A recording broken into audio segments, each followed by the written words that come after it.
आप सभी फटाफट से अनम्यूट करिए और जल्दी से एक बार सब लोग जोर से हरिहर बोलिए। बाबा की मैं वापस से हाथ मुंह धो के आके बाल बाल सेट करके बैठा हूँ, आप लोग तो वीडियो ही नहीं चालू कर रहे हो, मेरी मेहनत का क्या फायदा हुआ। अच्छा 2-3 के हुए। सब लोग आनंद में है कि नहीं? नहीं नहीं, कुछ लोग आनंद में नहीं है। चलो तो फिर ठीक है, आज का एक्सपीरियंस सुनने के बाद सब लोग आनंद में होंगे। हाँ हाँ हाँ, वो ऐसा इसलिए बोला मैंने क्योंकि अब तक आपके प्रोग्राम में सब भारी भरकम लोग आपने देखे हैं, भारी भरकम लोगों के अनुभव सुने हैं। ठीक है, अब कहानी शुरू हो गई है यंगस्टर्स की, और बहुत सारे यंगस्टर्स भी आएंगे और बच्चे भी आएंगे। बच्चे जो तंत्र लेवल में पहुंच गए, जो तंत्र साधना में पहुंच गए, यानी कि हमको पछाड़ के आगे निकल गए सारे लोग, उन सबके अनुभव भी आपके बीच में आएंगे। तो चलो, सबसे पहले आप सभी को म्यूट करता हूं और बहुत बहुत धन्यवाद आप सभी को। सबसे पहले, जैसा कि हम हमेशा की तरह जब भी ये कार्यक्रम शुरू करते हैं चर्चा दरबार की, तो हम जहां भी हैं, जैसे भी हैं, उठकर बैठें और माँ बाबा को हाथ जोड़कर प्रणाम करें और उनको बुलाएं। उनको सभी मिलकर निमंत्रण दें कि आप इस कार्यक्रम में रहें और हम सभी को सद्बुद्धि दें और जीवन में ऐसी सुख शांति हो, आनंद आता चले जाए, जैसे हम सभी एक साथ मिलकर प्यार और सौहार्द के साथ में आगे बढ़ रहे हैं। और कभी गलत दिशा में जाएं तो माँ बाबा हमारी बुद्धि ठिकाने पर लाएं, ऐसा बोल के सब लोग माँ बाबा को निमंत्रण दें।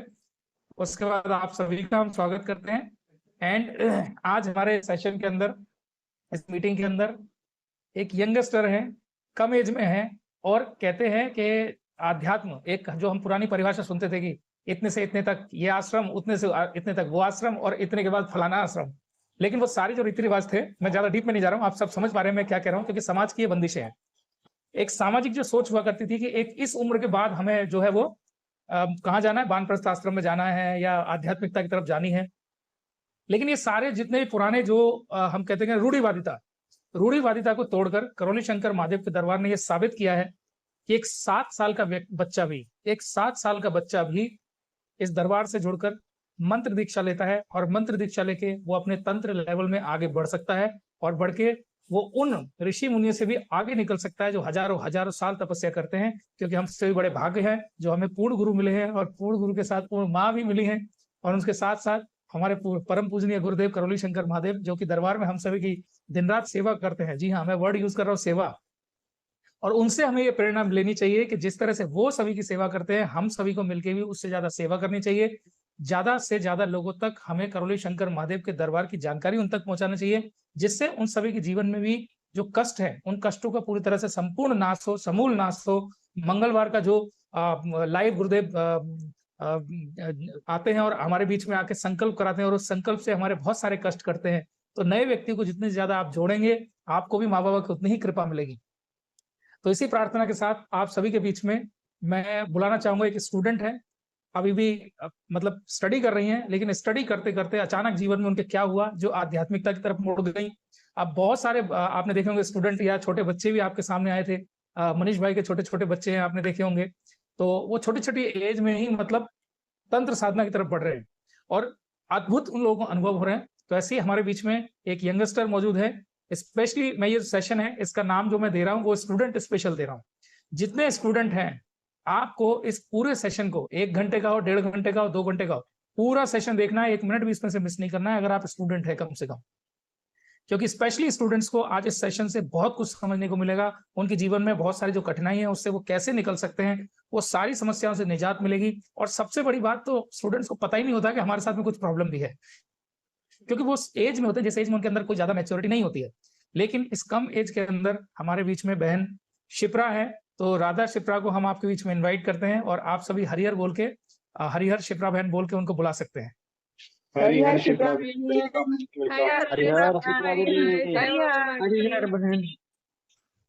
हरिहर शिप्रा बच्चे नमः शिवाय। हाँ, ये बच्चे ही आगे जाके तुम सबको पटकेंगे, चिंता मत करो। सब आगे निकल जाएंगे, ये सब तंत्र के साधना में आगे निकल जाएंगे। तो स्वागत है आपका शिप्रा।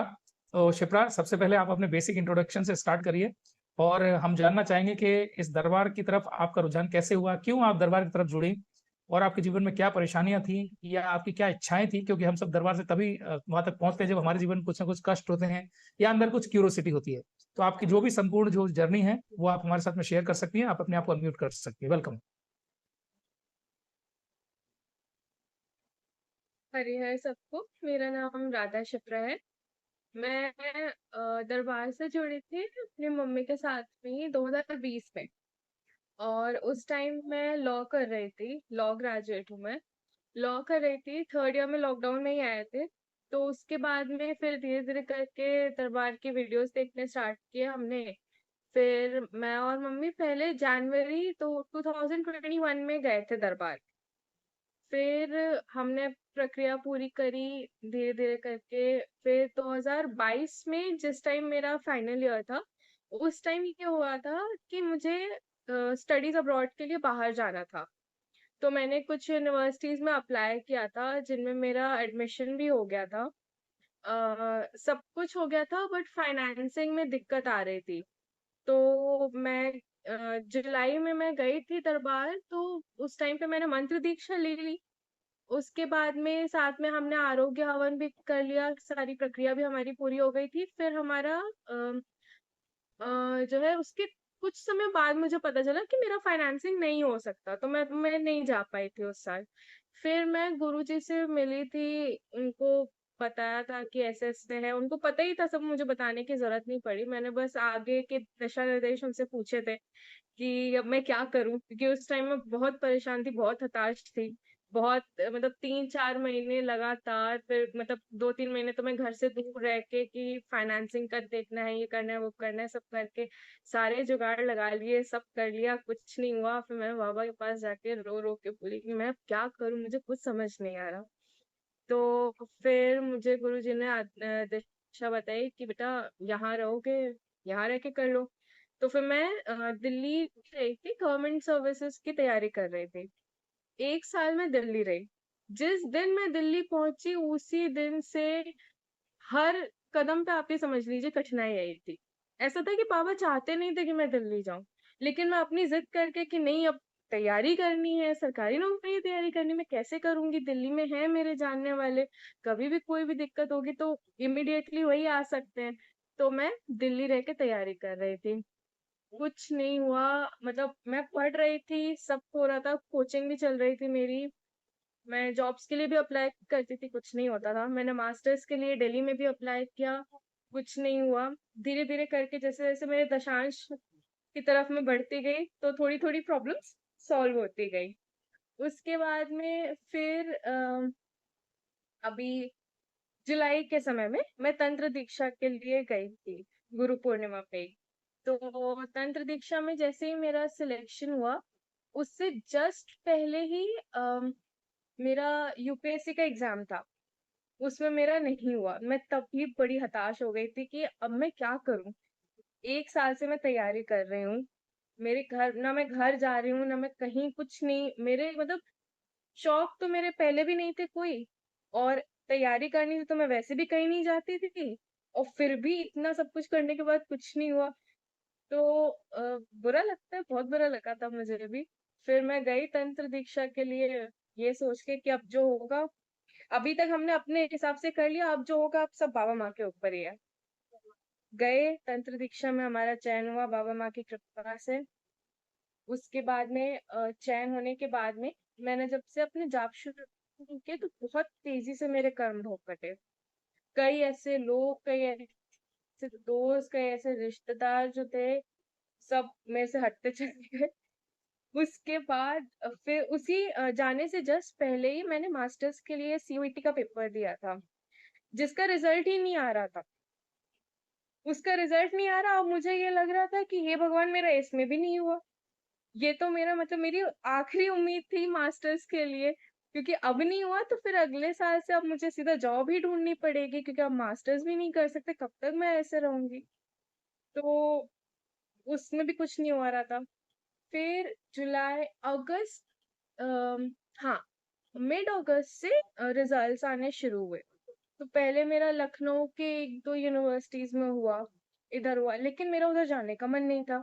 फिर क्या कहते हैं, फिर मेरा ये डिसाइड हुआ कि जम्मू यूनिवर्सिटी में मेरा हो जाएगा सिलेक्शन, तो मैं जम्मू चली जाऊंगी, कि अब जम्मू जाके रहेंगे, क्योंकि जम्मू यूनिवर्सिटी का फॉरेन स्टडीज का भी प्रोग्राम था। तो मेरा ये प्लान था कि 2 साल की मास्टर्स है, एक साथ फॉरेन स्टडीज में चले जाएंगे, मुझे सिर्फ 1 ही साल यहाँ रहना पड़ेगा, इट्स अ गुड थिंग।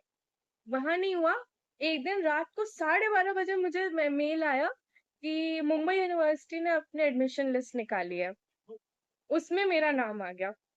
जबकि ऑफिशियल जितनी भी ये लिस्ट होते हैं, एडमिशन लिस्ट वगैरह, ये सब 5 या 6 बजे तक आ जाते हैं। मुझे रात को 12:30 बजे अगस्त एंड में, आई गेस 29 या 30 अगस्त को मुझे पता चला। और कोई की बात है कि मैं उस टाइम पढ़ के थी, मैं जो अपनी नेक्स्ट अटेम्प्ट की डेली पढ़ाई करती थी, उससे मैं बस ब्रेक लेके उठी थी, और मैंने मेल चेक किया और मैं देखा कि मेरा आ गया, नंबर आ गया अप्रूव। एंड मुझे पूरे अगस्त में एंड इवन पूरे साल दिल्ली में जब तक मैं रही थी, हर 2-3 दिन पे मुझे इस बात को लेके डांट पड़ती थी कि तुम वहां कर क्या रही हो, तुम पढ़ाई नहीं करती हो, तुम सारे टाइम पढ़ते रहते हो, फिर भी हमें रिजल्ट क्यों नहीं मिलता, तुम जॉब्स के लिए अप्लाई नहीं करते। और मैं उन्हें बताते बताते थक जाती थी। अब मुझे बताने की जरूरत नहीं, मैं किसको बताती थी, मैं बताते बिल्कुल। बताते थक जाती थी कि भाई मैं कर रही हूँ मेहनत, नहीं हो रहा मुझसे, मैं क्या करूं। तो अब जैसे ही आया, मैंने सबसे पहले घर पे बताया कि देखो मेरा हो गया है, अब मैं क्या करूं ये आप मुझे बताओ। तो फिर अब मुंबई में हमारा कोई नहीं रहता है, कोई रिश्तेदार नहीं है, बस हमारे कुछ फैमिली फ्रेंड्स हैं, वही रहते हैं। तो अब मम्मी ने उनसे पता वता किया, घर वालों ने सबने पता किया, एक दो जो जानने वाले थे, तो सबने बोला कि मुंबई यूनिवर्सिटी बहुत अच्छी यूनिवर्सिटी, भेज दो, आप ज्यादा मत सोचो। और मेरा मेन कैंपस में हो गया था। हम्म। तो और वहाँ महाराष्ट्रियंस का कोटा भी रहता है, तो अदर स्टेट्स के बच्चों के लिए वैसे भी चांसेस कम रहते हैं। तो उसमें अगर, और उसके पर डिफेंस कोटा सिलेक्शन, फिर गवर्नमेंट सर्वेंट्स के बच्चों का सिलेक्शन, वो पूरा मिला के देयर आर लाइक 100 में से कुछ 10-12 सीट्स ही रहते हैं अदर स्टेट्स हम्म। के बच्चों के लिए। तो उसमें सिलेक्शन होना इज एक्चुअली कमेंडेबल। सबने ऐसे पॉजिटिव रिव्यूज दिए। फिर बिल्कुल। सबसे पहले तो मैंने बाबा को धन्यवाद किया। मैंने सब, मतलब ये तो मैं बताने पता नहीं क्यों भूल जाती हूँ, लेकिन मैं धन्यवाद करते नहीं थकती हूँ, मैं सच बताऊँ आपको। जैसे ही मैंने लिस्ट देखी, मैंने सबसे पहले बाबा माँ को ध्यान किया, उनको धन्यवाद किया कि आपने इतने कष्ट मैंने देखा। आप मैं सच बताऊं, मैंने शायद ही कभी ये बात किसी से कही होगी। अभी जब तंत्र दीक्षा लेकर आई थी मैं, उस पूरे महीने शायद ही कोई ऐसा एक दिन गया होगा जिस दिन मैं बाबा माँ के सामने बैठ के रोती नहीं थी कि बाबा मैं क्या कर रही हूँ, मैं तंत्र दीक्षा लेकर आई हूँ, जिस उद्देश्य के लिए मैं लेकर आई हूँ, मुझे समझ नहीं आ रहा मैं क्या कैसा करूँ कि मेरा उद्देश्य पूरा हो जाए, कि मैं कम से कम एक कदम तो आगे बढ़ाऊं। मुझे कुछ डेफिनेटली। समझ नहीं आ रहा, मैं ऐसा था कोई दिन नहीं जाता था। मैं हम्म। ध्यान करने बैठती थी, तब जाप करने बैठूं, या कभी ऐसे पढ़ भी रही हूँ तो बैठे बैठे मेरे आंसू निकलने लगते थे कि मैं क्या कर रही हूँ, क्यों कर रही हूँ, कैसे मैं इससे आगे बढ़ सकती हूँ, मुझे कुछ समझ नहीं आता था। फिर जब मेरा नाम आया लिस्ट में, मैंने सबसे पहले बाबा माँ को धन्यवाद किया। मैं इतना रोई कि मैंने कहा आपने फाइनली मेरे सारे कष्टों का निवारण किया। अब कम से कम मैं किसी को ये बोल सकती हूँ कि हाँ मैं ये कर रही हूँ, कि मैं इस दिशा में आगे बढ़ रही हूँ। तो मेरा सिलेक्शन हुआ एंड उस दिन से पूरी कहानी ही बदल बदल गई। उस दिन से पूरी कहानी बदल गई। ये जो चेहरे पे आप मेरे रौनक देख रहे हो, ये बाबा माँ की कृपा से पिछले 3 महीने में आई है। उससे पहले मैं, मतलब इवन मेरी माँ जो है राधा शालिनी जी, आप उनसे भी कभी पूछेगा, वो भी ये कहेंगे इसको हमने साल भर दिल्ली में डांटा, इसके चेहरे पे कभी हंसी नहीं रहती थी, हर काम करने में tin tin tin tin tin tin. और अब बाबा माँ की कृपा से इतना सुकून है जीवन में। पहले मुझे हर काम करने में था कि कैसे होगा, अब मुझे लगता है कि देख लेंगे, बाबा माँ देख लेंगे, मैं देख लूंगी, नहीं होगा तो बाबा माँ तो देख ही लेंगे। तो बिल्कुल ऐसा होता है। एंड मुंबई जब मेरा सिलेक्शन हुआ, विद इन 4 डेज मैं घर आ गई सारा सामान लेके।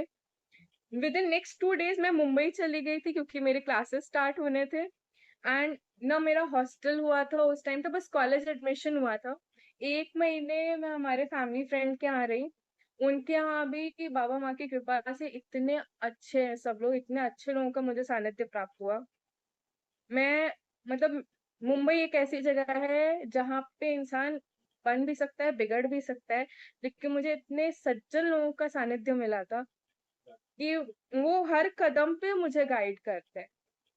हर कदम पे उन्हें पता है कि भाई ये पहली बार इतनी दूर आई है, इसको आइडिया नहीं भी है या है तब भी हमारा कर्तव्य है कि हम इसको जो है संभाल के रखें। और उनसे पहले मुझे हमेशा ये लगता रहता है कि बाबा माँ हमेशा मेरे साथ ही हैं। पूरा दरबार ऐसे है, मुझे इस बार सबने ये ठान लिया है कि इसको जो है बचा के रखना है, इसको कोई कष्ट नहीं होने देना है। मुझे हमेशा यही लगता रहता है। और मैं जिस यूनिवर्सिटी में पढ़ती हूँ वो यूनिवर्सिटी बहुत अच्छी है। जिस कोर्स को मैं कर रही हूँ वो कोर्स बहुत अच्छा, बहुत कॉम्पिटिटिव है, बहुत प्रोस्पेक्टिव उसके प्रोफेशनल एस्पेक्ट्स हैं। मैं इंटरनेशनल रिलेशंस पढ़ रही हूँ अभी, एंड मेरा मेजर फोकस है cross border encounters and strategic diplomacy. तो उसमें अभी जिस तरह से हमारे देश में हालात चल रहे हैं उसकी वजह से भी काफी प्रोस्पेक्ट्स हैं, और ये एक ऐसी चीज है जो हर तरह से गवर्नमेंट सेक्टर में काम आती है। तो वो कोर्स भी अच्छा है, मेरे टीचर्स भी मुझे अच्छे मिल गए।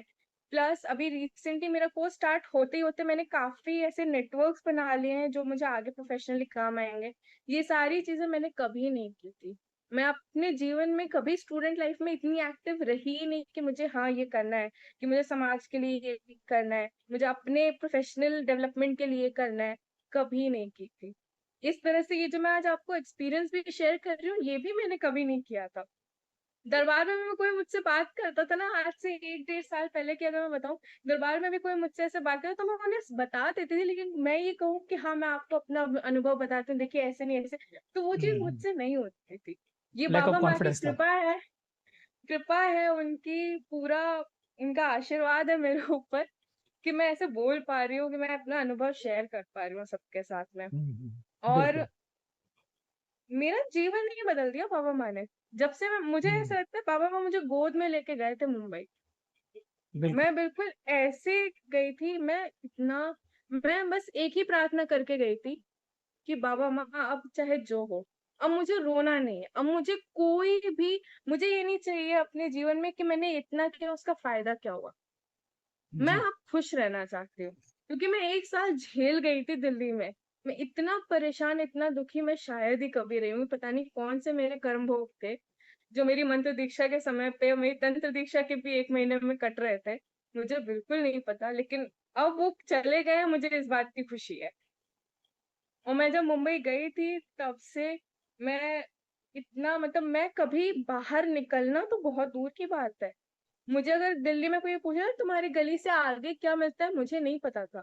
लेकिन मुंबई में अगर मैं कहीं भी हूँ, कहीं अगर मैं फंस जाती हूँ या ट्रेन छूट गई है, कुछ भी है, तो मैं उस समय भी अपने आप को नेविगेट कर लेती हूँ। इतना कॉन्फिडेंस, इतना श्योरिटी, इतनी सेंस ऑफ सेफ्टी मुझे कभी नहीं आई। और जबकि मुंबई लोग कहते हैं कि नहीं मुंबई तो बहुत खतरनाक जगह है, और बाबा माँ की कृपा से ना कोई खतरा है ना कुछ, अपना आराम से जाते हैं, आराम से रहते हैं, अपना पढ़ाई करते हैं। शहर घूमना होता है शहर भी घूम लेते हैं।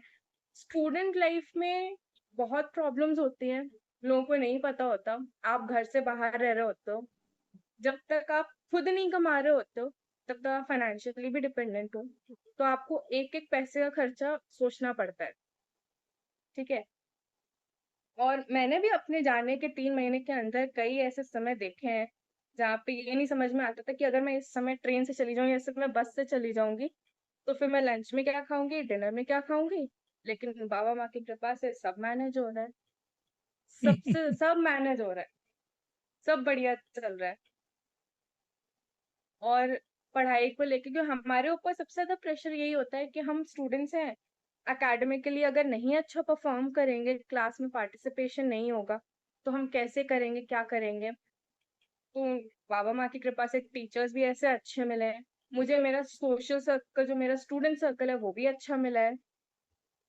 तो वो भी मेरी हेल्प कर देते हैं सारे समय। अभी मैं अपनी क्लासेस से 2 हफ्ते पहले आ गई थी। असाइनमेंट्स मेरे आने के बाद सबको बताए गए हैं और मैंने सबसे सब कुछ जो है पूछ लिया है। काम करना बाकी रह गया वो मैं आज करूँगी क्योंकि आज मैच तो जल्दी खत्म हो गया। बिल्कुल। मैच जल्दी खत्म हो गया आज, इसीलिए थोड़ी पढ़ाई भी आज हो जाएगी। जी, मुझे बिल्कुल समय नहीं मिल पा रहा था पढ़ाई करने का। आज मुझे बाबा ने समय निकाल के दिया कि लो, ये है तुम्हारा समय। असाइनमेंट कंप्लीट करो। असाइनमेंट कंप्लीट करो, बिल्कुल। और कई हम्म बार मैं आपको बताऊँ ऐसा होता है कि मुझे कुछ काम होता है या कुछ भी है। मैंने अभी रिसेंटली हमारे यहाँ पे मैरीटाइम समिट हुआ था। एज़ अ स्टूडेंट डेलीगेट मैं गई थी, जो कि बहुत मतलब मुझे नहीं पता लेकिन बहुत बड़ी बात है एक स्टूडेंट के लिए एज़ अ डेलीगेट जाना, क्योंकि वो एक्सेसिबल नहीं था हर किसी को। वहाँ कई हम्म सारे ऐसे डिफेंस और डिप्लोमैटिक वो आए थे पर्सनैलिटीज़, जिनके मतलब जिनके डिस्कशंस में भी सारे ऑफिसर्स ही दिख रहे थे। तो ऐसी जगह पे हमको एक्सेस मिलना बहुत बड़ी बात है और मेरे तो जाते ही जाते बिल्कुल 1 महीने के अंदर ये समिट था। जाते ही जाते और इतना कुछ सीखने को मिला हमें, इतने नए कनेक्शंस बने, कई सारे गवर्नमेंट ऑफिशियल्स से मतलब बात करना, उनसे जानना कि कैसे क्या होता है। मैरीटाइम इज़ समथिंग जो अगर हम नॉर्थ की तरफ आते हैं तो हम लोग को ज़्यादा आइडिया नहीं होता है। काफ़ी सारी ऐसी नई टेक्निकल चीज़ें मुझे इस बार पता चली। मैंने कहा अच्छा ये भी डिप्लोमेसी का ये भी एक पहलू है जो हमें पता ही नहीं था। तो आगे मुझे अच्छा, एक एक प्रोफेशनली स्टूडेंट के रूप में अगर हम देखें, एक स्टूडेंट के रूप में जी, अगर हम देखें, तो दरबार से पहले वाली शिप्रा कैसी थी और आज की शिप्रा कैसी है, अगर एक लाइन में बोलना हो तो? दरबार से पहले वाली शिप्रा बहुत कंफ्यूज थी, रिग्रेटफुल थी बहुत, हम्म एकदम पेसिमिस्टिक, मतलब नेगेटिव ड्रिवन शिप्रा थी, बहुत ही हम्म क्रिटिकल, एब्सोल्युटली क्रिटिकल। और अभी की Shipra I am critical because part of my job एंटेल्स कि मुझे क्रिटिकल होना पड़ेगा चीजों को सही तरीके से एनालाइज करने के लिए। But definite. उसमें पॉजिटिविटी ढूंढना वो एक नया पर्सपेक्टिव है जो मुझे दरबार से जुड़ने के बाद समझ में आया और वो दिन पर दिन इम्प्रूव हुआ है, क्योंकि डेफिनेटली। इवन बहुत ज़्यादा अगर मैं ये कहूँ कि दरबार से जुड़ने के बाद भी, क्योंकि हम ऐसी जनरेशन है हमको हर चीज़ एकदम प्रूफ चाहिए और मैं तो लॉ बिल्कुल। स्टूडेंट हूँ, मुझे तो और ज़्यादा प्रूफ की ज़रूरत होती है। हम्म मेरा प्रूफ के बिना काम नहीं चलता। तो हम लोगों को हर चीज़ बहुत डीपली एनालाइज करने का। और जब मैंने दरबार से जुड़ के जो मेरा अनुभव रहा है पर्सनल, मतलब मैं बहुत छोटी-छोटी चीज़ के लिए पहले मैंने कहा बहुत बड़ी-बड़ी चीज़ें तो मैं बाद में, पहले मेरा ये था कि ये एग्ज़ाम में मैं पास हो जाऊँ, ये सेमेस्टर में मेरी परफॉर्मेंस अच्छी हुई, क्योंकि लॉकडाउन से जस्ट पहले मेरी परफॉर्मेंस कुछ बहुत अच्छी नहीं हो रही थी। लॉकडाउन के समय भी मेरी परफॉर्मेंस कुछ बहुत ज़्यादा अच्छी नहीं हो पा रही थी। उसके बाद मेरी परफॉर्मेंस अच्छी हुई क्योंकि मैंने दरबार से जुड़ने के बाद पूरी प्रक्रिया करनी शुरू की। पहले बाबा वहाँ पे अपना पूरा समर्पण, अपना पूरा विश्वास दिया, तो उसके मुझे परिणाम मिले और फिर वो समर्पण बढ़ता ही चला गया। आज के समय में मैं ये सोचती हूँ कि छोटी से छोटी और बड़ी से बड़ी बात, चाहे किसी को ना पता हो, लेकिन मेरे मन की बात मैं बाबा वहाँ से कह देती हूँ कि देखो जी ऐसा है, हमारे तो आप ही हो। क्योंकि मैं इतनी दूर रहती हूँ, मुझे कोई भी समस्या होगी, मेरी कोई भी खुशी होगी, क्या सबसे बाबा सुनते पहले हैं? उन्हीं को पता होगी। हमने तो बोल दिया, लेकिन क्या बाबा सुनते हैं? बाबा बिल्कुल सुनते हैं। हम्म उनके मतलब ऐसा हो ही नहीं सकता कि बाबा माँ सुने ना। हम्म कितना वो परसेंट भरोसा बिल है? पूरा 200%, 100% में 200, 2000 इन्फिनिटी, मुझे पूरा भरोसा है। जो बाबा मेरी जीवन को फॉर द बेटर हम्म एक झटके में जो है बदल सकते हैं, वो कुछ भी कर सकते हैं, मुझे पता है। मैं 1 महीने बिल्कुल। मैं यहाँ से इसलिए मैं गई थी, मुझे हॉस्टल भी नहीं मिला था जैसे मैंने आपको पहले बताया था। हम्म हॉस्टल नहीं था, सिर्फ कॉलेज में एडमिशन था, मेरा पीजी भी डिसाइड नहीं हुआ था। और मुंबई में हम्म रहना, खाना और ट्रैवलिंग ये तीनों ही चीज़ें बहुत महँगी हैं। कॉम्प्लिकेटेड है। बहुत कॉम्प्लिकेटेड है, हम्म बहुत महँगी है और बाबा माँ की कृपा से मैं जहाँ रह रही थी, वहाँ के ना लोगों को कोई दिक्कत, किसी को दिक्कत नहीं थी। इनफैक्ट आज भी वो लोग मुझसे बोलते हैं कि तुम क्या हॉस्टल में रह रही हो? हमारे साथ रहो आके, तुम ज़्यादा आराम से रहोगी। मेरे हॉस्टल में तब भी रिस्ट्रिक्शंस हैं कि 8 बजे तक आपको हॉस्टल के अंदर आना ही आना है। आपको अगर बाहर जाना है, एक दिन बाहर भी रहना है, तो भी आपको हॉस्टल से पहले परमिशन लेनी पड़ेगी। तो उनको वो भी है कि तुम इतना क्यों चिक-चिक करना, तुम हमारे साथ आके रहो। लेकिन अब मैं रहती हूँ, और मैं जिस जगह रहती हूँ हॉस्टल, बाबा माँ की कृपा से मुझे इतनी अच्छी लोकेशन पे, एकदम प्राइम लोकेशन पे मुझे हॉस्टल मिला है। मेरे हॉस्टल से रोड क्रॉस करते ही मरीन ड्राइव है, नरीमन पॉइंट पे। और वो जगह है जहाँ पे मैं किसी को भी बताती हूँ, बोलते हैं वो तो बहुत प्राइम लोकेशन है। मैंने कहा हाँ, डेफिनेटली। लेकिन बाबा माँ की कृपा ही तो मुझ पे बरस रही है। मैंने अपने बिल्कुल। जीवन में भैया कभी नहीं सोचा था कि मैं साउथ जाऊंगी, वो भी मुंबई जाऊंगी। कभी मैंने अपने जीवन में नहीं सोचा था। मेरा तो ये था नॉर्थ जाऊंगी, मेरा तो पूरी तैयारी थी, मैं जम्मू यूनिवर्सिटी जाने वाली थी। बड़ी मुश्किल से करके घर वालों को मनाया था कि नहीं, जम्मू यूनिवर्सिटी जाने दो, उनका फॉरेन स्टडीज का भी प्रोग्राम है, तो उसमें मेरा फायदा है। लेकिन बाबा माँ की इच्छा थी कि नहीं, तुम यहाँ आओ। तो उन्होंने मुझे बुलाया मुंबई, और मैं बिल्कुल उनके गोद में खेलती हूँ, आप ये समझ लीजिए। बिल्कुल। हर मतलब विषम परिस्थिति में भी मैं खुश रहती हूँ, क्योंकि बिल्कुल, मुझे क्योंकि भरोसा वो है, पूरा पीछे से बैठे हैं। भरोसा है, वो मेरे साथ है। हाँ, एक बिल्कुल। संकल्प करने की ज़रूरत है बस। और सिर्फ बाबा माँ ही नहीं, मुझे तो लगता है पूरा दरबार ही मेरे साथ है, क्योंकि पूरा दरबार साथ है। मैंने आपको बताया ना, ऐसा लगता है बिल्कुल पूरा दरबार ऐसे मुझे घेर के चलता है कि इसको डेफिनेटली। गलत रास्ते पे जाने का सोचने भी नहीं देना है। इतना अभी इसको आप तंत्र के अच्छे से किस रखना लेवल है। पे हैं? मैं फर्स्ट लेवल पर। फर्स्ट लेवल पे हैं। तो जी। आपके जैसे जो बच्चे होते हैं या स्टूडेंट होते हैं, इस समय मूवीज देखने का शौक रखते हैं, दोस्तों के साथ घूमने फिरने का शौक रखते हैं, ये कहाँ बाबा हम्म। बाबा के चक्कर में पड़ गई आप? मैं वो भी करती हूँ, मैं खूब घूमती हूँ। मैं भैया मुंबई में, मैं मेरा कॉलेज 5 बजे खत्म, 4-5 बजे खत्म हो जाता है, 8 बजे तक का टाइम है। मैं 3 घंटे क्या करूँ, घूमती हूँ मैं, मूवी भी देखती हूँ, मैं घूमती भी हूँ। लेकिन जो मेरी साधना है, जो मेरा विश्वास है, वो कभी नहीं हटता। बाबा मेरे मन के अंदर हमेशा रहते हैं। उन्हें तो मतलब आपके जो फ्रेंड्स हैं वो नहीं बोलते ये क्या बाबाओं के चक्कर में पड़ गई हो इस एज में? वो बोलते तो मैं उनको बोल देती हूँ, तुम अपनी देखो, मैं अपनी देखती हूँ। मेरे लिए तो गुरु जी और भोलेनाथ एक ही बात है। गुरु माता नहीं, एक और बात नहीं है, माता दो बात है। कामाख्या एक ही बात है, शिव और शक्ति एक ही बात है। हाँ, शिव और शक्ति एक बात है, लेकिन मैं आपको थोड़ा सा अपडेट करूंगा। जी। बाबा और शिव एक नहीं है। बाबा मेरे वो है मैं ही कह रही हूँ। जिनकी प्रेरणा से, बिल्कुल। जिनके महादेव कहते हैं श्री गुरु गीता में कि पूर्ण गुरु जी वो जी हैं जी। जिनकी कृपा प्रसाद से ब्रह्मा विष्णु महेश इस सृष्टि महेश। का संचालन करते हैं, बिल्कुल है ना? तो बिल्कुल। यहाँ एक लाइन में मैं बहुत बड़ा आपको ये सार है बात जो पूर्ण गुरु है। बिल्कुल बोलने वाली थी कि, और एक और चीज है जो आप गुरु गीता में मैंने सुनी है, मैं रोज सुनती हूँ, कि जो है, जो व्यक्ति अ, अपने शिष्य, जो व्यक्ति ये बता पाता है मनुष्य को कि मैं ही सब हूँ, मुझ में ही सब है, उस हम्म। महान पुरुष गुरु को ही प्रणाम है। तो बिल्कुल। गुरु, तो इसका मतलब महादेव ने खुद ही गुरु को अपने से ऊपर रख दिया है। अपने से ऊपर रखा है, क्योंकि माता पार्वती फिर पूछ रही ना शुरुआत में कि दुनिया आपको जी, प्रणाम करती है, लेकिन आप किसको प्रणाम करते हैं, आप किसकी आप पूजा किसको करते हैं? प्रणाम करते हो? है ना? बिल्कुल संवाद ही यहाँ से शुरू होता है। बिल्कुल, संवाद ही पूरा वहीं से शुरू होता है। तो हम्म, अब मेरे लिए तो पूरा दरबार एक है, सब बाबा हैं, हम्म, और सब बाबा माँ हैं, और सब जो है शिव शक्ति हैं। जो हम्म, बाबा माँ को मान लेता है मेरे सामने कि हाँ ठीक है, जो नहीं मानता, मैं कहा भाई शिव और शक्ति भी वही है, मेरे लिए तो हम्म। वही है, तुम्हें मानना हो मानो, नहीं मानना हो मान। अभी मैं आपको एक दिन नहीं बताऊं, मानना तो मेरा संकल्प करो मंगलवार का, अपने आप मान जाओगे। फिर अपने आप मानने लग जाओगे। मैंने प्रत्यक्ष को प्रमाण नहीं चाहिए। अभी आप मैंने अभी रिसेंटली 2-3 महीने, अक्टूबर की बात है, नवरात्रि के समय मैं एक जगह बैठी हूँ, मरीन ड्राइव पे ही, रोज शाम को मैं जाके आराम से बैठ जाती थी, थोड़ी देर में वहां जाके बस बैठ के अपना साधना करती थी। ठीक है। तो मैं हम्म, वहां बैठी हुई थी, तो मेरे बगल में एक लड़की आई, वो बैठी आके, और धीरे धीरे करके हमारी ऐसी बात होने लगी। जब मैं वहाँ बात हुई, तब मुझे पता चला कि उसके पेरेंट्स आसाम के हैं, वो भी मतलब माता कामाख्या के ही भक्त हैं, और वो लोग दिल्ली में रहते हैं, और वो मुंबई आ गई थी।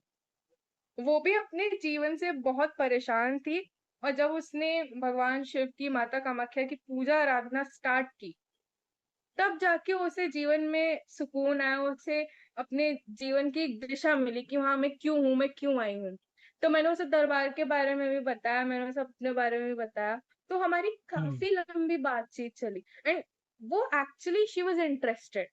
उसके बाद हम्म हमारी मुलाकात तो नहीं हुई, लेकिन आज भी जब भी ऐसे सोशल मीडिया पे बात होती है हमारी, तो हम लोग यही मतलब ये रहता है कि ज्यादा से ज्यादा उसको एनलाइटन करूं मैं कि दरबार क्या है, दरबार कैसे काम करता है, गुरुजी कैसे सबकी चिकित्सा करते हैं, क्या प्रक्रिया है, सब मतलब धीरे धीरे करके मैं उसे सब कुछ समझाती हूँ, वो समझती भी है।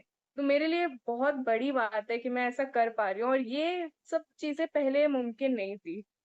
पहले मैं किसी से कोई भी बात नहीं करती थी, बट अब बाबा माँ की कृपा से मैं इतना बोल लेती हूँ, इतनी अपनी बात मैं अगर पहले मैं आपको बताऊं भैया, पहले मैं सही भी होती थी ना, तो भी मैं नहीं कर पाती, और ये मुझे प्रोफेशनली इस चीज ने बहुत अफेक्ट किया है। मेरे कॉलेज के टाइम पे भी एज स्टूडेंट्स हम लोग को बाहर कंपटीशन के भी एक्स्ट्रा क्रेडिट्स मिलते थे। उस समय भी मैं ना बोल पाती थी, और न कहते हैं कि एक होता है आप अपने रिप्रेजेंटेशन देते हो, मैं वो भी नहीं कर पाती थी, और उस चीज ने मुझे बहुत अफेक्ट किया, मेरा बहुत नुकसान हुआ उस चक्कर में। लेकिन दरबार से जुड़ने के बाद में वो चीज एकदम 180 डिग्रीज हो गई, सब कुछ एकदम ऐसा बदल गया। मैं हूँ अच्छी, और मुझे सबसे बड़ी बात है कि मुझे विश्वास हो गया कि हाँ मैं कर सकती हूँ, और ये सिर्फ बाबा माँ की यस कृपा यस से आप ही आता बहुत है। सारे लोगों से बाबा जब पूछते हैं सामने कि अभी आपका कॉन्फिडेंस कैसा है, तो सब लोग कहते हैं बढ़ा हुआ है। मेरा तो मैं जब सो दिस पहली इज बार पूरी प्रक्रिया करके गुरुजी के सामने गई थी, मुझे तभी से जो है लगने लगा था कि हाँ कुछ तो है मेरे अंदर जो बदल रहा है भले के लिए, और वो चीज आज तक इम्प्रूव भी हो रही है। और मैं बता नहीं सकती भैया, मैं रोज इस चीज का धन्यवाद करती हूँ। रोज मतलब जिस जगह पे मैं रहती हूँ ना भैया, उस जगह पे पीजी वीजी तो है ही नहीं, सिर्फ फ्लैट्स है, और वो इतने महंगे, लाखों में तो उनका किराया जाता है, और यस डिपॉजिट उनका दसियों लाखों में रहता है, तो स्टूडेंट तो कोई अफोर्ड नहीं कर सकता, ऑब्वियस सी बात है। डेफिनेटली। और मैं मेरे हॉस्टल का खर्चा मात्र 15,000 रुपए सालाना, और लोकेशन ऐसी पड़ी मेरे हॉस्टल से बिल्कुल सी व्यू आता है। आप ये समझ, मैं पैदल चल के वहां, इतने प्यारी प्यारी जगह है, 3 लाइब्रेरीज जो है, बहुत पुरानी बहुत फेमस लाइब्रेरीज, और लाइब्रेरी जाने का मुझे शौक भी है, लाइब्रेरीज में रहने का मुझे बड़ा शौक है, पढ़ने का। तो 3 लाइब्रेरीज तो मेरे हॉस्टल से वॉकिंग डिस्टेंस पे है, हम्म और बिल्कुल स्टूडेंट्स के लिए वो उनका registration is almost free of charge. हम्म तो बाबा माँ की कितनी कृपा है, मतलब जिस लोकेशन पे लोग रहने का सोचते हैं, सपने देखते हैं, घूमने जाने का सोचते हैं, मैं वहां रहती हूँ रोज। और ऐसी बिल्कुल। कृपा ना सिर्फ मतलब हो ही सकती है, मुझे नहीं लगता कि मेरा उतना समर्पण होगा जितनी मुझ पे कृपा हम्म बरस रही है बाबा माँ की। हम्म, बिल्कुल। फिर वही सबसे बड़ी चीज चीज है। लाइफ में जो कॉन्फिडेंस की हमारी कमी रहती है, उसकी वजह से ना तो हम एज ए बहुत। पब्लिक स्पीकर अपने आप को प्रेजेंट कर पाते हैं, और आपका चाहे ना स्टूडेंट ना लाइफ ना हो ना। या प्रोफेशनल लाइफ हो, अगर कॉन्फिडेंस नहीं है, आप अपने आप बिल्कुल। को प्रेजेंट नहीं कर सकते, then you are neither a good student nor a good professional. तो ये सबसे बड़ा मैं सभी के लाइफ में चैलेंज होता है। अकेडमिकली इवन इफ मैं अपने रिटर्न में अच्छा कर रही हूँ, लेकिन अगर मैं अपने आप को प्रेजेंट नहीं कर पा रही हूँ, कॉम्पिटिशन्स में मैं अच्छा नहीं कर पा रही हूँ, तो मैं सिर्फ अपना नुकसान नहीं कर रही हूँ ना, मेरी टीम का भी नुकसान हो रहा है, और मेरे कॉलेज का भी डेफिनेटली। नाम खराब हो रहा है, तो वो एक बहुत बड़ा बर्डन आप पे बनता जाता है जब आप कंटिन्यूअसली ये हम्म चीज होती है। बट दरबार से जुड़ने के बाद ना वो सब चीजें एकदम खत्म, हम्म कॉन्फिडेंस एकदम ऊपर कि हम कर सकते हम्म, हैं। हमको बिल्कुल जो भी दिशा निर्देश चाहिए होगी दरबार से समय समय पे मिलती रहती है। बिल्कुल। और जब ये कॉन्फिडेंस है कि माँ बाबा हर समय सुन ही रहे हैं, तो फिर डर किस बात का। मैं तो मतलब मुझसे मैं अब जो मेरे पुराने दोस्त हैं, जो कॉलेज के समय से स्कूल से मुझे जानते हैं, जिन्होंने मुझे हमेशा परेशान ही देखा है, हर छोटी छोटी बात पे मैं परेशान हो जाती थी, तो हम्म जब मुझे देखते हैं तो बोलते हैं कि यार तू तो बिल्कुल ही बदल गई है। मैंने कहा, तो मैं कहा मैं इतनी खुश रहती हूँ, मेरे ऊपर ईश्वर का ऐसा आशीर्वाद है, ऐसा हाथ है कि बिल्कुल मैं तो बिल्कुल मस्त रहती हूँ। अब कोई मुझसे पूछता है कैसे हो? मैं मस्त, हम्म, भोलेनाथ की कृपा है, बाबा माँ की कृपा है, एकदम बिल्कुल मस्त रहती हूँ मैं। तो बोलते कैसे बिल्कुल। मत बोल, नजर लग जाएगी। मैंने कहा कैसे समझाऊं नजर लग मैं जाएगी। तुम्हें, जिसके ऊपर बाबा माँ का हाथ होता है साक्षात, उसको नजर नहीं लगती है। बिल्कुल। डेफिनेटली, क्योंकि एनर्जी हमारे अंदर बहुत वही हाई चीज होती है, है।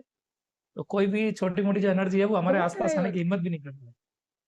हम्म, और तंत्र लेवल के फर्स्ट लेवल पे आप पहुंच चुकी हैं, तो इसका मतलब मंत्र साधना आपकी पूरी हुई, आपका जो है वो मंत्र पूरा सिद्ध हुआ। और तंत्र लेवल में जब हम पहुंच जाते हैं तो पीछे जो हमारा कचरा होता था वो तो जी पूरा साफ हो जाता है, मैदान पूरा साफ हो जाता है। अब सिर्फ हम होते हैं। और जब भी अब एक सिर्फ हम संकल्प हैं, किया, हाँ। और अब इतना बस। हल्का लगता हाँ। है, तुरंत हो जाता है। अब इतना हल्का लगता है। मैं आपको बताऊं, मेरे 1 तारीख से पेपर है, मेरे असाइनमेंट्स भी अभी हम्म। नहीं हुए।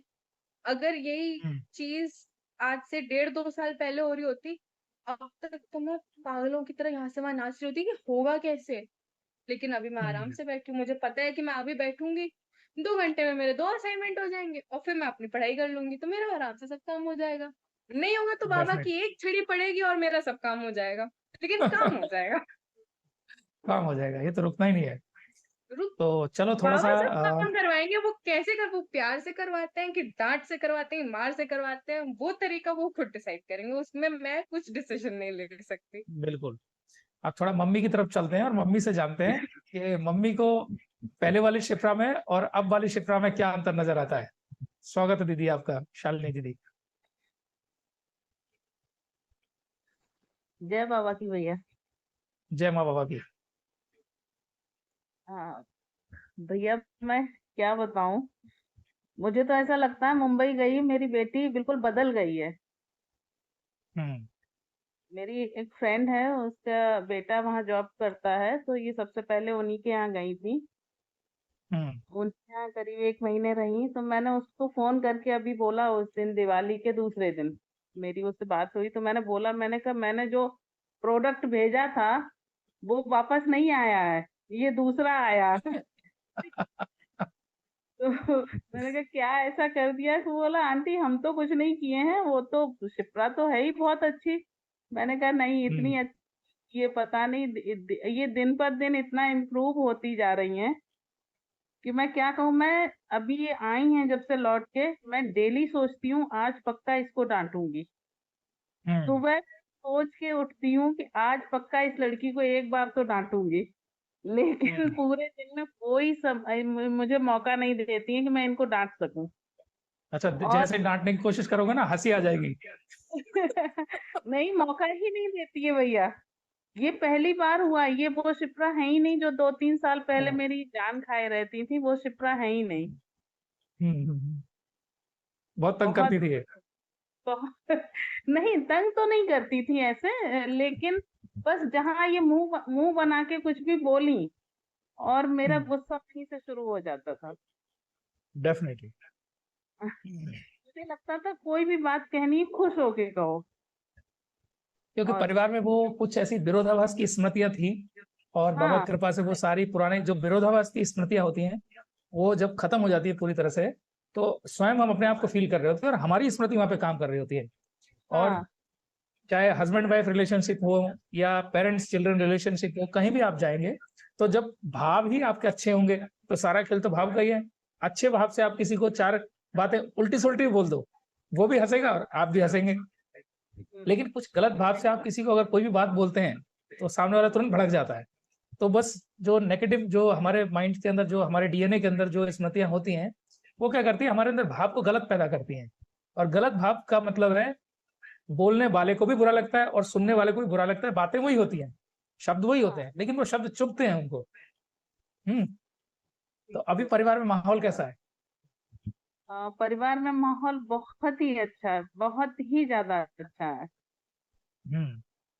बिल्कुल अब परिवार का चूंकि तो तंत्र ऐसे लेवल पे शिप्रा पहुंच गई है, तो शिप्रा से मैं क्वेश्चन करूंगा। शिप्रा एज ए स्टूडेंट, देखो बहुत सारे ऐसे अभी स्टूडेंट्स हैं जिन तक ये जानकारी नहीं है, या कुछ लोगों को यूट्यूब वगैरह के माध्यम से पता भी चल जाता है, लेकिन वो स्मृतियां उनको भटकाती रहती है।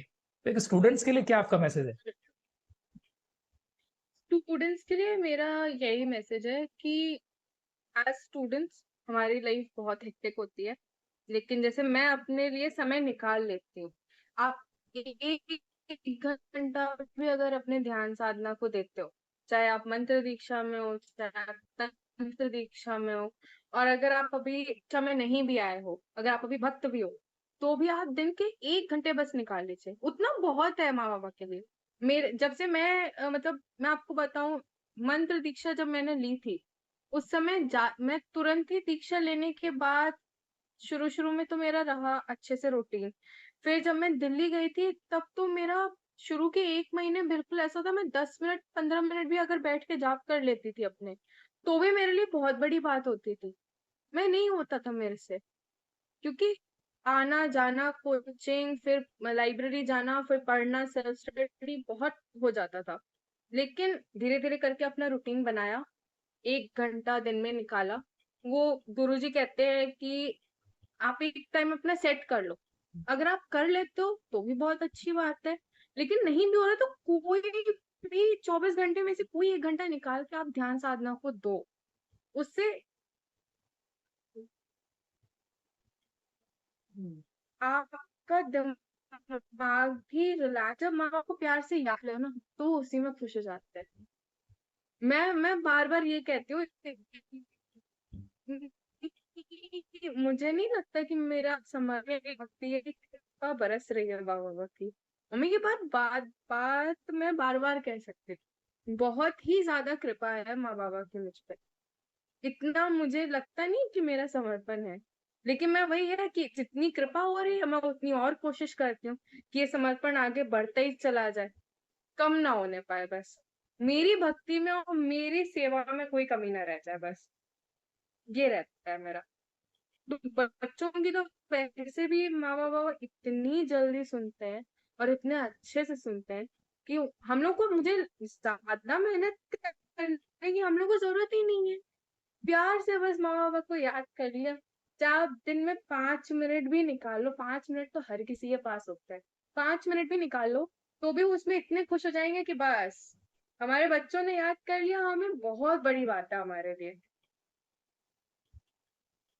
बिल्कुल सही बात है। और ये हम सबका ही अनुभव है ना? मैं एक बात बताना चाहूंगी। जी जी जी। आज इसका मुंबई यूनिवर्सिटी का आया एडमिशन का मेल, उससे आधे घंटे पहले ये मुझसे बहुत डांट खाई थी। पता नहीं किसी बात पे, इस बात पे मुझे ध्यान नहीं आ रहा, लेकिन मैंने इनको बहुत कुछ सुनाया था। और उसके बाद इन्होंने डरते डरते मुझे फोन करके बताया कि ऐसे ऐसे। मैं जब भी इनको डांटती हूँ, बाबा माँ की कृपा से इनको कुछ ना कुछ अच्छा ही मिलता है। वो पता नहीं क्या होता है।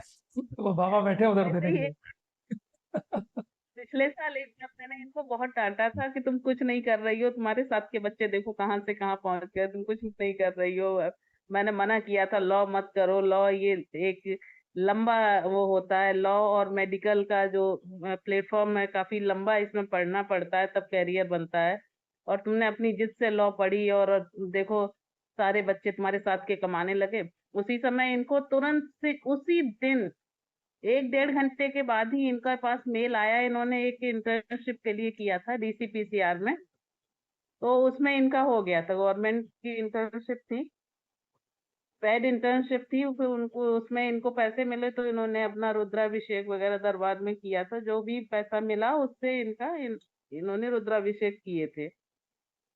और इन्होंने अब तक दरबार से जुड़ने के बाद जो भी पैसे कमाए हैं, इन्होंने रुद्राभिषेक ही दरबार में किए हैं। इनको बड़ा अच्छा लगता है। क्या बात है, बहुत सुंदर। और अभी भी ये जा रही हैं तो अभी भी इन्होंने कुछ पैसे रखे हैं कुछ कमा के, शायद कुछ दरबार में करेंगी, हमें बताया नहीं है, लेकिन कुछ हमें ऐसे वो घर पे नहीं बताया अभी तक। तो बहुत अच्छा आप लगता शिप्रा शिप्रा लाइव लाइव बताएंगे हमें, क्योंकि ये प्रोग्राम तो पोल खोल के लिए ही है। शिप्रा आगे जो पैसे नहीं बचाए क्या नहीं किया भैया, आपने? ऐसे नहीं चलेगा, ऐसे नहीं चलेगा। मेरी देखो मेरी हमारे बीच बात में तो सिर्फ सारे सारे भजन गायक आते हैं, हम आगे वाले भजन उनसे पहले ही गवा लेते हैं। है। तो आप बताओ, या तो आप भजन गाओ या अपनी पोल खोलो, आगे क्या करने वाले हैं। नहीं नहीं भैया, ये तो मैं नहीं बता सकती, ये सिर्फ बाबा माँ ये को पता है इस बाबा समय। माँ को पता है, बस सीक्रेट है बाबा माँ का बस ये। मैंने आपसे बोला ना, चाहे मेरे मन की बात चाहे किसी को ना पता हो, बाबा माँ को पता रहती है। डेफिनेट बस डेफिनेटली। अच्छा, इतने सारे भाई बहन हैं, किसी को कोई क्वेश्चन करना है अगर शिप्रा से तो आप हैंड रेज भी कर सकते हैं, आपके भी क्वेश्चन हम सभी लेंगे। कोई भी क्वेश्चन किसी का हो तो आप प्रश्न भी पूछ सकते हैं। और यूट्यूब पे अगर आप हैं तो आप कमेंट बॉक्स में भी आप अपना क्वेश्चन जो है वो डाल सकते हैं, और आपके क्वेश्चन के रिप्लाई भी जो है वो हम पूरी कोशिश करेंगे कि सभी के जो सवाल है उनके जवाब मिले। तो अगर कोई भी आपको क्वेश्चन है तो आप डाल दीजिएगा, और एक एक करके फिर आपके सारे क्वेश्चन हम ले लेंगे।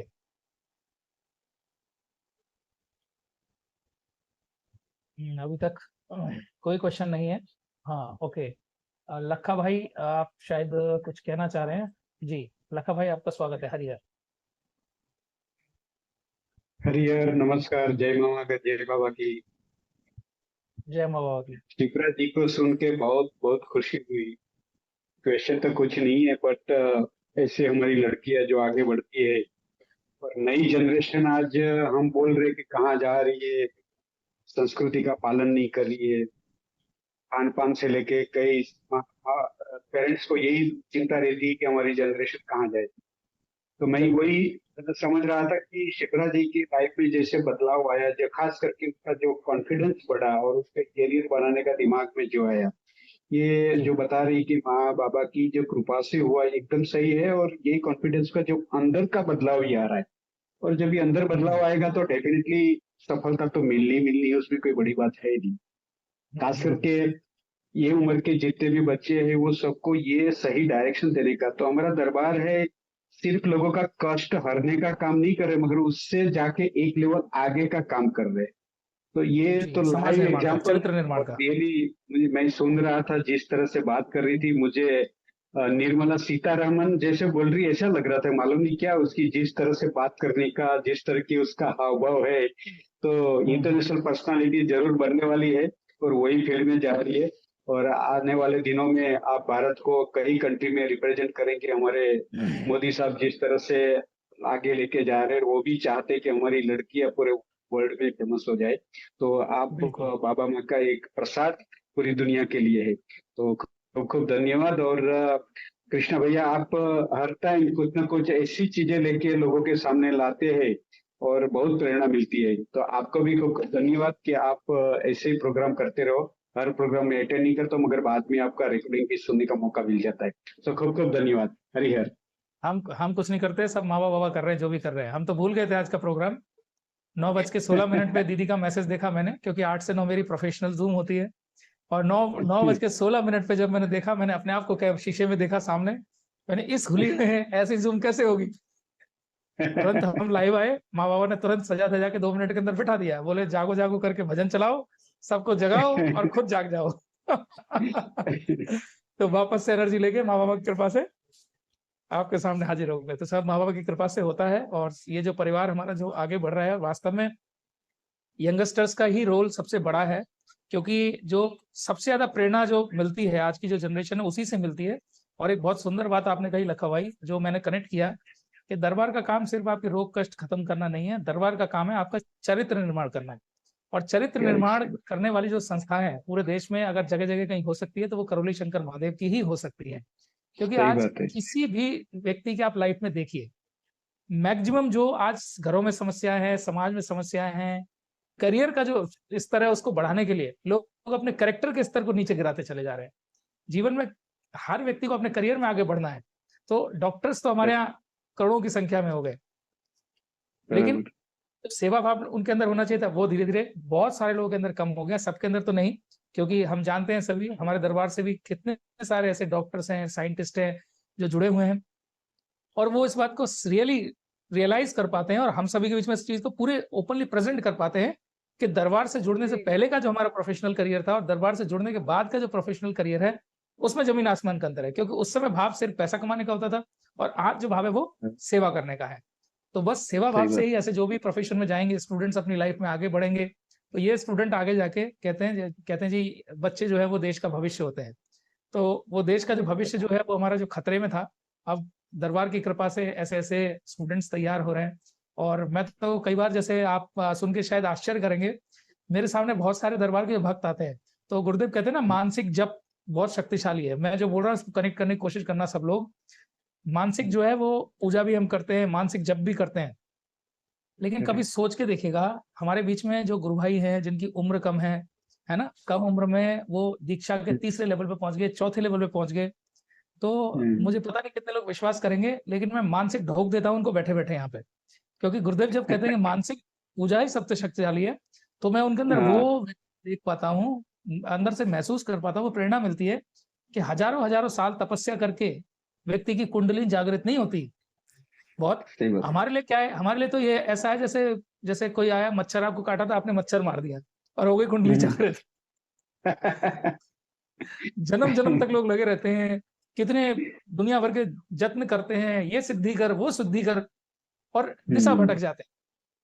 लेकिन बराबर। दरबार के लिए एक चुटकी का खेल है, और गुरुदेव ने भी वीडियो में कहा है, बेटा जो हजारों साल तपस्या करके जिसका फल नहीं मिलता, ये दरबार आपको चुटकियों में दे सकता है, क्योंकि ये पूर्ण गुरु का दरबार है।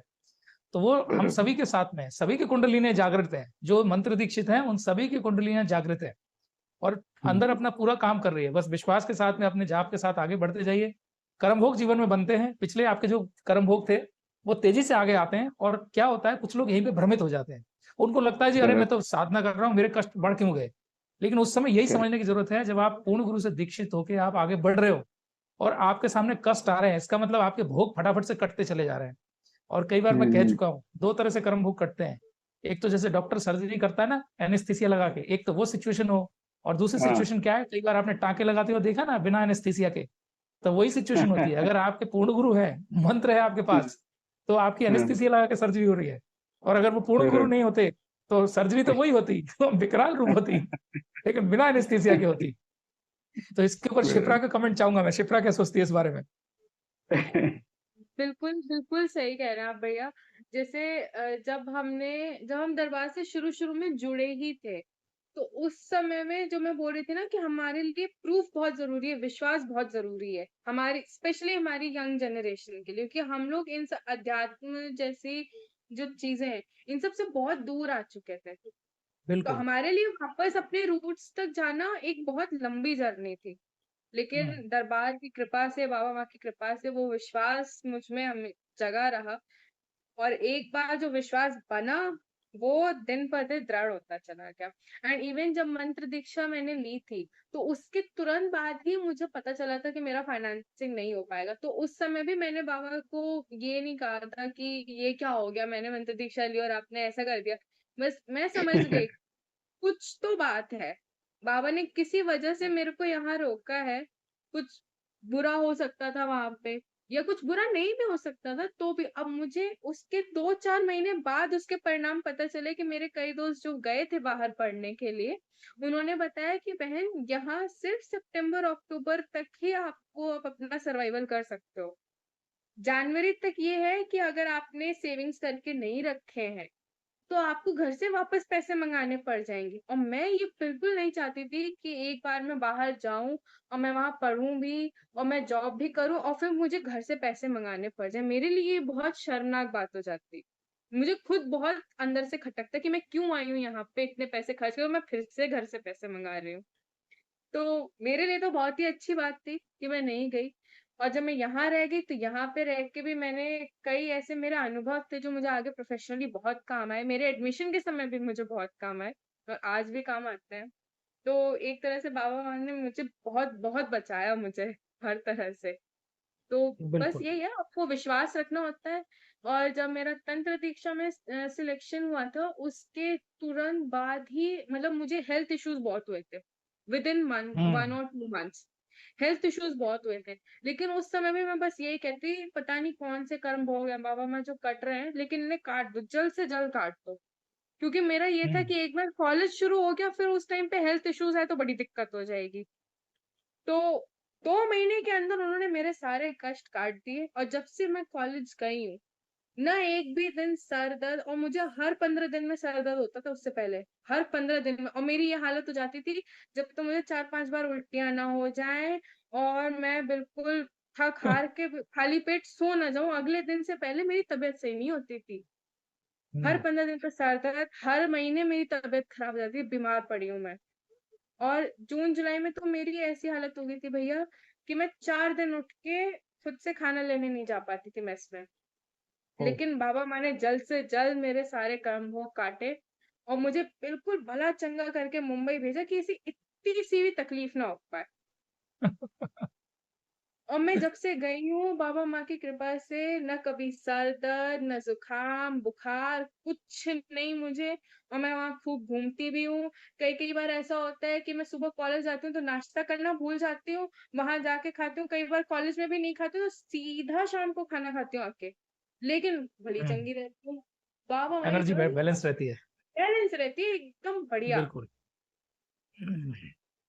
सबसे बड़ी तो बात वही है। जीवन जीवन की गाड़ी में अध्यात्म का जो ईंधन लगता है वो हम्म, बहुत बहुत बढ़िया गाड़ी चलाता है मेरी बिल्कुल। और एकदम सही डायरेक्शन में चलती है। डायरेक्शन सब मुझे ये लगता है एज स्टूडेंट्स डायरेक्शन हमारे लिए बहुत जरूरी है क्योंकि मैं आपको बताऊं जब मैं स्कूल में थी भैया लॉ करना है मुझे पहले से डिसाइडेड था लेकिन मेरा स्कूल टाइम पे इंक्लिनेशन कॉर्पोरेट सेक्टर की तरफ था।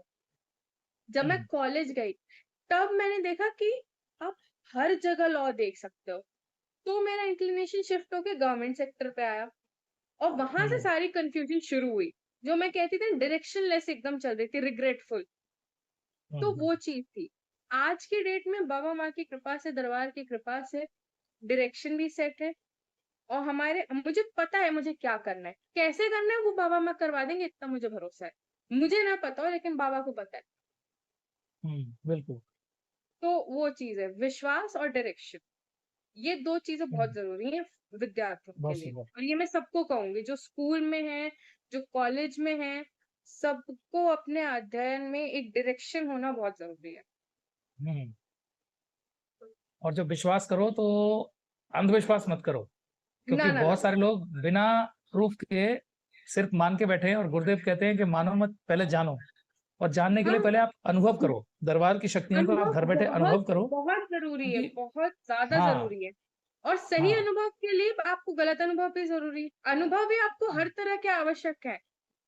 हम्म अगर मैं आपको बताऊं भैया मेरे मतलब लॉ प्रोफेशन अगर आप दिल्ली का मैं आपको सिनेरियो बताऊं for women it's very difficult to get in and it's even more hmm difficult to survive and I have hmm seen people जो बहुत रूथलेस बहुत ब्रूटल कंपटीशन करते हैं। हम्म ठीक है उस चीज में मैंने 1 साल कैसे गुजारा है बाबा माँ ने ही बचा के रखा।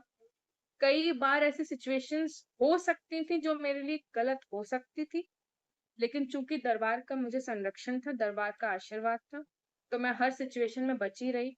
मुझे वहां भी ऐसे लोगों का सानिध्य मिला जिन्होंने मुझे अपने बच्चे की तरह बहुत आराम से बहुत संभाल के रखा। और मुंबई गई हूँ तो वहां तो मुझे ऐसा लगता है सीधा बाबा माँ की गोद में बैठी रहती हूँ मैं सारे टाइम हंसती खेलती रहती हूँ आराम से। बिल्कुल। लोगों के लिए जेड तो प्लस होता है, हमारे लिए जेड प्लस प्लस प्लस है। हमारे लिए जेड के आगे आप इनफिनाइट प्लस लगा दीजिए वो भी कंपेयर नहीं करता जो मुझे दरबार का हाँ। संरक्षण प्राप्त है इस समय। मैं तो ये हम्म कहती हूँ। हम्म, हम्म, अच्छा, ऐसा भी है। बिल्कुल। इंटरनेशनल। मेरे लिए तो बाबा माँ की कृपा उनका आशीर्वाद हम्म मैं शब्दों में बता नहीं सकती भैया। शालिनी दीदी, ये किसके बारे में लिखा है आपने?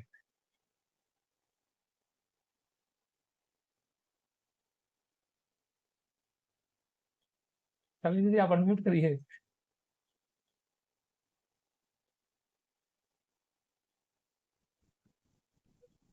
भैया शिप्रा के बारे में। अच्छा। She is international astrologer. Very good. Astrology में मेरी गुरु भी है ये। हम्म अच्छा अच्छा अच्छा। और क्लास 8 से पेपर देकर आते ही कैलकुलेट कर अपने मार्क्स लिख देती थी, और 100% ट्रू होते थे। Very good. बहुत सुंदर। दरबार से सही डायरेक्शन मिला, क्योंकि टैलेंट हमारे अंदर होता ही है, लेकिन उस टैलेंट को सही डायरेक्शन में ले जाना बहुत ही ज्यादा जरूरी होता है। बहुत सुंदर। तो अभी बीच में हमारे बीच में 2-3 क्वेश्चन है, मैं थोड़ा सा यूट्यूब की तरफ जाऊंगा क्योंकि मैं देख पा रहा हूँ शायद 2-3 क्वेश्चन है। रेखा बहन है हमारे बीच में। रेखा बहन पूछ रहे हैं, क्या वनडे की ऊर्जा से मैं अपने पेरेंट्स को मुक्ति दिला सकती हूँ? मेरे फादर की हर प्रॉब्लम मेरे साथ है, और मेरे बहन के साथ माँ की प्रॉब्लम है, कोई रास्ता बताएं। तो रेखा दीदी, यहाँ पे आपको एक चीज समझनी पड़ेगी। सबसे पहले क्या आप विवाहित हैं या नहीं है? अगर आप विवाहित हैं तो उसका रास्ता अलग है, और अगर अभी आपकी शादी नहीं हुई है तो उसका रास्ता अलग है। तो आप कमेंट बॉक्स में डाल दीजिएगा, लेकिन मैं दोनों ही बारे में बता देता हूँ क्योंकि हमारे बीच में और भी भाई बहन ऐसे होंगे। तो सबसे पहले, अगर आप सेम डीएनए में हैं, मतलब आप बेटी हैं या बेटा, उससे फर्क नहीं पड़ता है, यानी कि आपकी शादी नहीं हुई है, आप माता पिता के साथ ही रहती हैं, तो जो भी प्रक्रिया आप करती हैं वो सिर्फ अपने लिए नहीं करती हैं, अपने पूरे डीएनए के लिए करती हैं। तो उसका लाभ आपके माँ बाप को भी मिलता ही मिलता है, डेफिनेटली मिलता है, पूरे परिवार को, जिसको भी आपने डीएनए में रखा है उसको मिलता ही मिलता है। लेकिन अगर आपकी शादी हो गई है तो उसके लिए फिर आपको क्या करना पड़ता है? सबसे पहले आप अपने परिवार के लिए पूर्ण प्रक्रिया करते हैं, और अपनी पूर्ण प्रक्रिया करने के बाद आप दोबारा से प्रक्रिया जब करते हैं, किसी भी व्यक्ति का संकल्प लेके आप कर सकते हैं। तो आप अपने माता पिता का संकल्प लेके कर सकते हैं, और उस हवन को करने के बाद फिर आप गुरुदेव से मिलते हैं, और गुरुदेव से मिलके उस एनर्जी को आप माँ बाप के मतलब अपने माता पिता की जो डीएनए है उसमें उनको ट्रांसफर करा सकते हैं। तो डेफिनेटली उनकी जो प्रक्रिया है इससे चल के आपका कंप्लीट हो जाता है, बिल्कुल कर सकते हैं जी। आपकी शादी हो गई है, यानी कि आपको सेकंड वाला प्रोसेस अपनाना होगा। पहले आप अपने परिवार के लिए सारी प्रक्रिया करें, आप स्वयं जो है वो आपका डीएनए खुद का प्योर हो जाए, और जब आपका खुद का डीएनए प्योर हो जाएगा तो आप माँ बाप, अपने माता पिता के लिए भी आप अलग से हवन करके वो जो पुण्य होंगे हवन के, वो गुरुदेव से आप ट्रांसफर करवा सकते हैं। बहुत सिंपल, और ये बहुत बड़ी शक्ति खुली है, क्योंकि बेटियों की जो भाव होते हैं वो माँ बाप के लिए हमेशा ज्यादा होते हैं बेटों की तुलना में। तो शादी होने के बाद भी आपने देखा होगा, जो बेटियां होती है अपने माँ बाप से भाव से बहुत ज्यादा जुड़ी रहती है। तो इसीलिए, और ज्यादा जुड़ने से भी आपको परेशानी आ सकती है, क्योंकि उनके कष्ट आप में आते हैं। तो आप ऐसा ही करिए, अगर आपकी प्रक्रिया पूर्ण है, कम से कम आपका 1 डे अमावस्या ये पूरी हो जानी चाहिए कंप्लीट। और अगर 9 डे प्रोसेस से जा रहे हैं तो आपका जो है वो 9 डे प्रोसेस, और उसके बाद अपना आरोग्य हवन और आपकी अमावस्या, यहाँ तक ये पूर्ण प्रक्रिया आपकी हो चुकी होनी चाहिए। सत्यम भाई प्लीज जयपुर किसी बहन का नंबर दीजिएगा। सोनू दीदी जयपुर से ही है सत्यम भाई, आप सीधे सोनू दीदी से कांटेक्ट कर सकते हैं, कोई भी हेल्प चाहिए तो। और भी बहुत सारे भाई हैं, जगदीश भाई हैं, बहुत सारे भाई बहन हैं, जयपुर तो भरा पड़ा है पूरा दरबार के भक्तों से। चरित्र निर्माण से ही विश्व का निर्माण होगा, बिल्कुल धीरू भाई आप सही कह रहे हैं, बिल्कुल।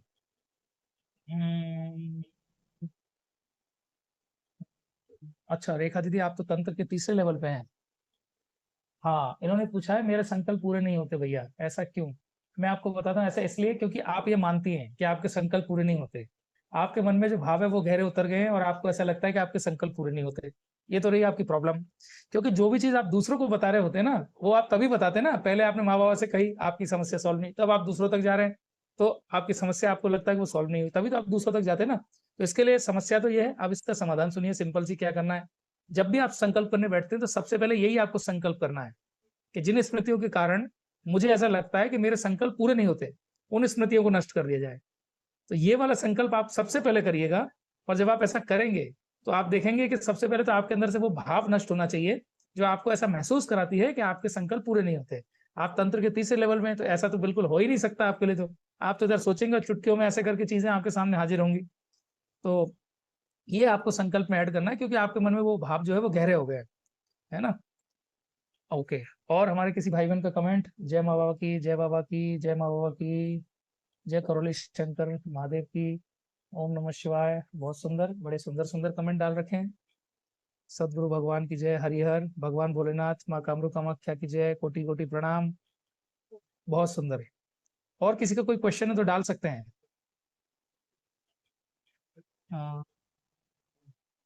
नाना को ठीक कर दीजिए बाबा माँ। नाना को, आप नाना के लिए संकल्प कर रहे हैं, नाना के लिए संकल्प कर रहे हैं, लेकिन नाना आपके डीएनए में नहीं है।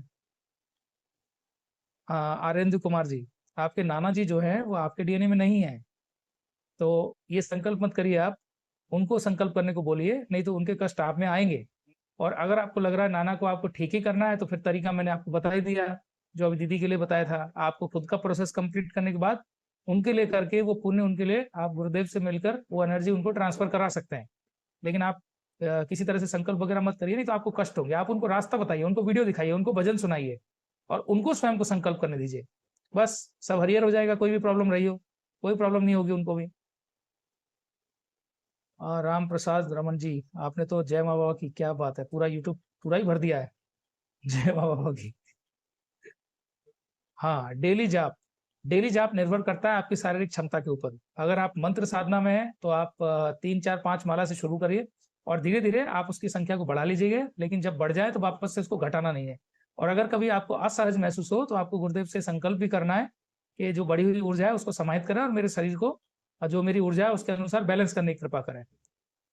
और ये आपके ऊपर डिपेंड करता है कि आप कितनी माला करते हैं, लेकिन धीरे छोटे से शुरुआत करिए, बड़े तक जाइए, क्योंकि एक बार में आप ज्यादा माला जाप कर लेंगे और आपके बॉडी में वो बैलेंस नहीं हो पाएगा तो भी आपको प्रॉब्लम्स हो जाती हैं। इसलिए गुरुदेव से प्रार्थना करें, आप संकल्प करें इस चीज का भी, तो सब कुछ आपका बैलेंस हो जाएगा। तो बहुत बहुत धन्यवाद सबको। आपको सुरेश मालवीय जी, मैं 1 दिवसीय कर चुका हूँ। मेरे दोस्त कहते हैं कि मेरे बच्चे का फोटो ले जाकर वहां पूछिए, डीएनए के बाहर के लोगों को भी कष्ट शरीर में आते हैं क्या? बिल्कुल आते हैं भैया, हम तो दिन रात झेलते ही हैं, क्योंकि हम दिन रात किसी न किसी से बात करते हैं। अभी लेटेस्ट एग्जांपल है आज मेरे साथ में। आप ये मान के चलिए, आज तो एक भाई हमें मिले, उनको हमने ज्यादा चीजें बताई और उनका मोबाइल लेके थोड़ा सा सारा, हम आपको तो पता ही है, सब शुरू हो जाते हैं, हमें कहाँ टाइम मिलता है इतना, 1 सेकंड बस मौका मिला नहीं और हम शुरू हो जाते हैं। लेकिन आज मुझे ऐसा महसूस हुआ कि मेरे जो कष्ट है वो शाम को मैंने महसूस किया, कुछ कष्ट मुझे शरीर में लगने लगे। तो फिर मुझे समझ में आया कि हाँ, उस पर्टिकुलर मोमेंट से ये प्रॉब्लम मेरे साथ में हुई। तो बिल्कुल होता है, लेकिन आप माँ बाबा से संकल्प कर लीजिएगा, संकल्प करते ही सारी प्रॉब्लम छू मंतर। तो आपको क्या करना है, दूसरे लोगों के लिए आपको कभी ना प्रार्थना नहीं करनी है, आप उनको गाइड करिए, उनको वीडियो दिखाइए, उनको भजन उनके व्हाट्सएप पे डालिए और उनको बोलिए, आप स्वयं अपना जो है वो संकल्प बाबा से आप प्रार्थना करिए, बस सिंपल है।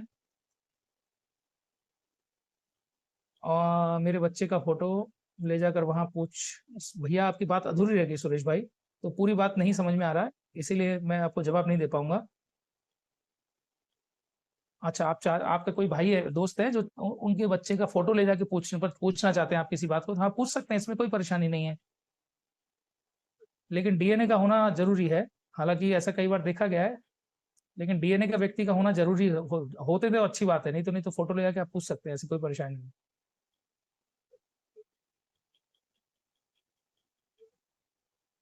वनडे क्या हूँ, बच्चे का मुंडन पहले से ही हुआ था, मुंडन करवाना चाहिए कि नहीं, असमंजस में हूँ, कृपया मार्गदर्शन करें। विद्यासागर जी, मुंडन आपने किस लिए करवाया बच्चे का? क्योंकि हमारी पूर्ण प्रक्रिया में मुंडन नाम की तो कोई चीज है ही नहीं, तो ये भी आप डिफाइन करिए कि आप बच्चे का मुंडन किस लिए करा रहे हैं। जो शास्त्रोक्त है वो तो करिए, उसमें कोई दिक्कत नहीं है। सुरेश भाई, आपको टोकन जो है वो नए व्यक्तियों वाला लेना होगा। 11,000 वाला जो टोकन होता है वो वनडे वालों के लिए होता है। तो आप क्या कर सकते हैं, जो 5100 वाला टोकन होता है, शायद मुझे एग्जैक्ट फिगर ये मालूम नहीं है, लेकिन जो नए व्यक्तियों से मिलने वाला है वो आप ले सकते हैं, क्योंकि आप एक नए व्यक्ति के बारे में आप कोई चीज पूछना चाह रहे हैं ना। संहार और मुक्ति में क्या अंतर है? बहुत बड़ा अंतर है, समानता तो कुछ है ही नहीं। मुक्ति का मतलब जो राजी राजी चले गए, जिनके लिए मुक्ति का द्वार खुल गया, और जो अड़ियल थे, जो नहीं गए, आपको छोड़ के नहीं जाना चाहते, बस वो हरियर हो गए समझो, अटके रहेंगे ना वो अभी भी। एकदम सही बात, दूसरों को हेल्प करने से भी एक बार कष्ट आने लगते हैं, फिर संकल्प करने तभी ठीक होता है। बिल्कुल संकल्प करिए, कोई दिक्कत नहीं है।